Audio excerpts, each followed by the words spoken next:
साथियों नमस्कार। मैं अखिलेश यादव उत्तर प्रदेश के तमाम बीएड उच्च प्राथमिक टेट पास भाई बहनों का हम तहे दिल से स्वागत अभिनंदन और वंदन करते हैं। आज इस वीडियो के माध्यम से हम आप लोगों को यह बताना चाहता हूं कि सरकार किस तरह से हमारे आपके अधिकार को दिन पे दिन समाप्त करती जा रही है। मुद्दा जूनियर भर्ती से संबंधित होगा और अपने इस चैनल के माध्यम से मैं आप सभी से निवेदन करूंगा कि यह बीएड संघर्ष समिति यूट्यूब चैनल उत्तर प्रदेश में जूनियर भर्ती से संबंधित मुद्दों की वकालत करता है। जितने भी मुद्दे जूनियर भर्ती से संबंध हैं उन सारी की सारी बातों को बड़े अच्छे तरीके से आप लोगों के बीच में हम बताने का कार्य करेंगे और मुझे उम्मीद है कि जिन चीज़ों को मैं बताऊंगा वो पूरी तरह से प्रूफ के तौर पे सही और सार्थक होंगी। हमारे आप सभी भाई बहनों के भविष्य के लिए तो निवेदन है कि आप लोग इस वीडियो को पूरा सुनिएगा और ज़्यादा से ज़्यादा लोगों के पास शेयर और सब्सक्राइब करवाने का काम करें। मित्रों, आपने देखा कि एनसीटी जो होती है वो अथॉरिटी बॉडी होती है। कक्षा 1 से लेकर के 12 तक के छात्र छात्राओं को पढ़ाने के लिए न्यूनतम अर्हता निर्धारित करती है। आवश्यकता के अनुसार जो है समय समय पर संशोधन भी करती है। 23/8/2010 एनसीटी की गाइडलाइंस के अनुसार न्यूनतम अर्हताएं निर्धारित की गईं। कक्षा 1 से लेकर के 8 तक प्राथमिक सेक्टर के लिए बीटीसी और प्राथमिक स्तर का टेट, लेकिन उसी दौरान बीएड वालों को भी मौका दिया जाता है। 72,825 भर्ती में भी मौका मिला। इसके बाद 2018 में जो है संशोधन करके बीएड वालों को मौका दिया गया। बाद में बीटीसी के चलते बीएड वालों को बाहर होना पड़ा और बीएड वहाँ बाहर हुआ तो हमारे कुछ तथाकथित नेताओं की नेताई के चलते जो है बाहर हुआ। और दूसरा जो सबसे प्रमुख कारण है हमारी समझ से वह यह है कि बीएड में अनेकता, क्योंकि बीएड जो डिग्रीधारी हैं उनके अंदर कभी एकता नाम की चीज़ नहीं है। यही कारण है कि आपको हर जगह जो है ठोकर खाने को मिल रहा है। सबसे पहले मेरा निवेदन है कि आप लोग अपनी यूनिटी को बनाएं, क्योंकि आप सरकारी तंत्र से लड़ रहे हैं अपने अधिकार के लिए। वहीं कक्षा 6 से 8 तक के छात्र छात्राओं को पढ़ाने के लिए बीए बीएड उच्च प्राथमिक टेट है। अब ये निर्भर करता है कि उत्तर प्रदेश में कितने ऐसी जो है संस्थाएं हैं जहां 6 से 8 के छात्र छात्राओं को शिक्षा इन संस्थाओं के माध्यम से दी जा रही है। क्या उन संस्थाओं में आरटीई एक्ट 2009 की धारा 23 की उपधारा 1 के तहत जो अहर्ताएँ निर्धारित की गई हैं, उन अहर्ताओं का उत्तर प्रदेश सरकार पालन कर रही है या नहीं। हम इसी मुद्दे को लेकर के उत्तर प्रदेश सरकार और उत्तर प्रदेश सरकार के आला अधिकारियों को घेरने का काम कर रहे हैं, क्योंकि जिस दिन आरटीई एक्ट 2009 की धारा 23 की उपधारा 1 तथा 2009 की धारा 2 खंड ड में संदर्भित जो अहर्ताएँ हैं, उत्तर प्रदेश सरकार क्या उनका पालन कर रही है? अगर नहीं कर रही है तो क्यों? क्योंकि जिस दिन ये सरकार, जो हमने आपको बताया, अगर वो सारी की सारी धाराएं अगर ये पालन करना शुरू कर दें, तो जिस तरह से आपका बिहार है, जिस तरह से आपका झारखंड है, जिस तरह से आपका राजस्थान है, जिस तरह से आपका हरियाणा है, जिस तरह से आपका उत्तराखंड है, उसी भांति उत्तर प्रदेश में भी 6 to 8 की भर्ती इनको निकालनी पड़ेगी। आरटीई एक्ट 2009 की धाराओं का पालन न करना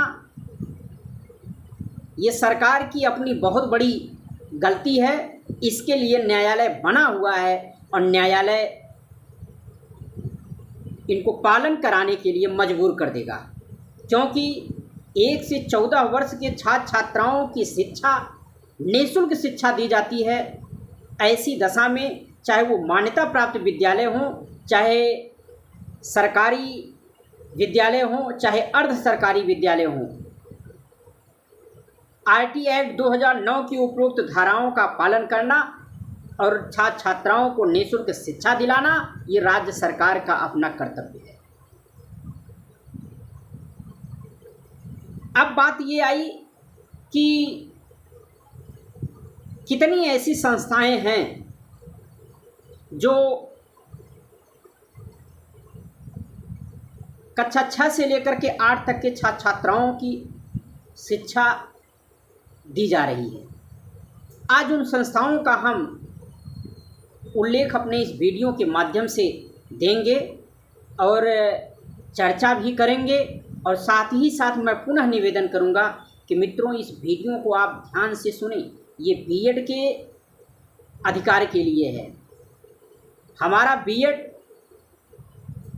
जो टीटी उच्च प्राथमिक पास टेट भाई बहन हैं, उद्देश्य है उन समस्त भाइयों का संपूर्ण समायोजन होना और होगा, लेकिन इसके लिए हम सभी को तन मन धन से एकजुट होकर के लड़ाई लड़नी पड़ेगी। वीडियो थोड़ा बड़ा होगा, लेकिन निवेदन है कि खाली समय में आप इसको सुनने का प्रयास करें। हम आते हैं 12 नवंबर 2014 की अधिसूचना, जो समय समय पर उत्तर प्रदेश सरकार या जितने भी अदर राज्य हैं उनको इन न्यूनतम अहर्ताओं का पालन करवाना जो एनसीटी ने निर्धारित किया है, इसके लिए कोर्ट भी बाध्य है। मित्रों, पहली विद्यालय की जो कैटेगरी है जहां 6 से 8 की कक्षाएं संचालित हैं, उसमें उच्च प्राथमिक स्तर आता है, जिसे आप परिषदी उच्च प्राथमिक कहते हैं। कभी कभी सरकार इन विद्यालयों को जो है अपग्रेड करके या उच्चीकृत करके इनको जो है 9 to 10 करके पढ़वाने का काम करती है। मैं इस पे भी चर्चा, जो उच्चीकृत विद्यालय हैं, हम चर्चा इस पे किसी अगले वीडियो में करेंगे। तो जो पहला विद्यालय का कैटेगरी होगा वो उच्च प्राथमिक हुआ, जिसे हम परिषदीय उच्च प्राथमिक विद्यालय कहते हैं। इसमें तो उत्तर प्रदेश सरकार जो है 100% उठा करके प्रमोशन कर रही है, जिसके लिए हम लड़ाई लड़ रहे हैं आप लोगों के सहयोग से। हमने आपको बताया भी है कि लगभग 40,000 से अधिक सीटों पे उत्तर प्रदेश सरकार जो है प्रमोशन का पूरा मूड बनाया है। लेकिन अगर आप लोग साथ और सहयोग देंगे तो मुझे उम्मीद है कि हम प्रमोशन नहीं होने देंगे। अगर प्रमोशन भी हुआ, रूल के मुताबिक जो है केवल इनको 50% ही करना पड़ेगा। बाकी 50% जो है, चाहे वो गणित विज्ञान के अभ्यर्थी हों, चाहे सामाजिक विज्ञान, हिंदी, संस्कृत, अंग्रेजी और भी जो कला वर्ग के सब्जेक्ट हैं उन पे जो है 50% जो है सीधी भर्ती आपको देखने को मिलेगी। लेकिन ये लड़ाई जो है हम सभी को एकजुट होकर के लड़ना पड़ेगा, क्योंकि ये लड़ाई जो है न्यायालय की लड़ाई है, क्योंकि सरकार कानून बना चुकी है और उस कानून जो हमारे आर्टिकल 14 का उल्लंघन करता है, हम उसके तहत जो है हवाला दे करके अपनी बात आप लोगों के माध्यम से माननीय हाई कोर्ट में याचिका संख्या 1090 के तहत जो है हमने बेसिक शिक्षा नियमावली 1981 को चैलेंज करने का काम किया है। आप लोगों ने सहयोग किया, इसके लिए हम आप सभी का आभारी हैं। वहीं दूसरा जो विद्यालय है जहां 6 से 8 की कक्षाएं संचालित हैं, एक प्रबंधकीय अशासकीय सहायता प्राप्त जूनियर हाई स्कूल होता है, जिसे आप प्रबंधकीय जूनियर हाई स्कूल के नाम से जानते हैं। वो 1971 की नियमावली के तहत जो है गवर्न होता है। पहले इसमें नियुक्तियां जो है उत्तर प्रदेश जो बीजेपी शासन जब से आई है तब से इन भर्तियों में जो है संशोधन किया गया। 7वां संशोधन करके जो है उत्तर प्रदेश सरकार ने, जहां पहले प्रबंध तंत्र के माध्यम से और बेसिक शिक्षा अधिकारी के माध्यम से मिल करके नियुक्तियों का पैसा लेकर के जो है खेला किया जाता था, उत्तर प्रदेश सरकार इस चीज़ को जो है समाप्त करते हुए उनमें जो रिक्त पद हैं उन सारे के सारे रिक्तियों को जो है उत्तर प्रदेश सरकार जो है परीक्षा के माध्यम से भरवाने का काम कर रही है। इससे जो गरीब B.Ed टेट उच्च प्राथमिक टेट पास हैं, जिनके पास किसी प्रकार का कोई लिंक नहीं है, उन भाई बहनों के लिए ये बहुत बड़ी जो है अपॉर्चुनिटी थी, उसको जो है उत्तर प्रदेश सरकार जो है समाप्त करती है और सीधी भर्ती के माध्यम से सीटों को भरने के लिए रूल पालित करती है। इसलिए हम उत्तर प्रदेश का स्वागत करते हैं सरकार का। इसमें भी सरकार पिछले 1800 पदों पर जो है विज्ञापन निकलवाने का काम किया, जबकि इसमें कुल लगभग 5000 से अधिक पद खाली हैं। और ये ब्यौरा जो हमारे पास है ये 2022 का ब्यौरा है और मुझे लग रहा है कि यह ब्यौरा जो 5000 है वो लमसम जो है 6,500 या 7,000 के एवं अब वर्तमान में पहुंच गया होगा।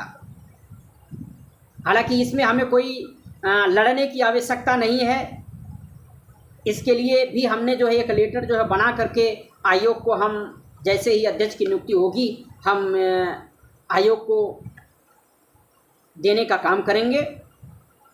वहीं जो दूसरा जूनियर विद्यालय की प्रवृत्ति है, जहाँ 6 से 8 की कक्षाएं संचालित हैं, आपका शासकीय वर्ग हो गया जिसे आप राजकीय इंटर कॉलेज का दर्जा देते हैं।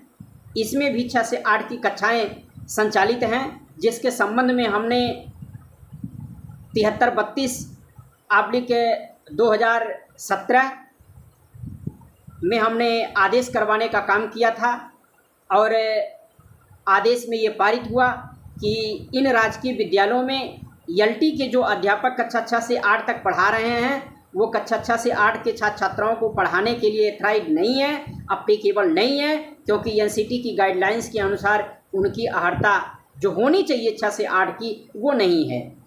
लिहाजा यहाँ भी हमें लड़ाई लड़ करके यहाँ उत्तर प्रदेश सरकार से जो है लड़ते हुए हमें भर्ती निकलवाने का काम करेंगे और वो रास्ता जो है न्यायालय से होगा। दूसरा वही है अशासकीय सहायता प्राप्त माध्यमिक विद्यालय। ये अर्ध सरकारी विद्यालय होते हैं जहां टीजीटी के अध्यापकों की नियुक्ति की जाती है और यही टीजीटी के अध्यापक जो है 6 से 8 के छात्र छात्राओं को पढ़ाते हैं, जो पूरी तरह से एनसीटी की गाइडलाइंस और इलाहाबाद हाई कोर्ट के डबल बेंच के जजमेंट के खिलाफ है।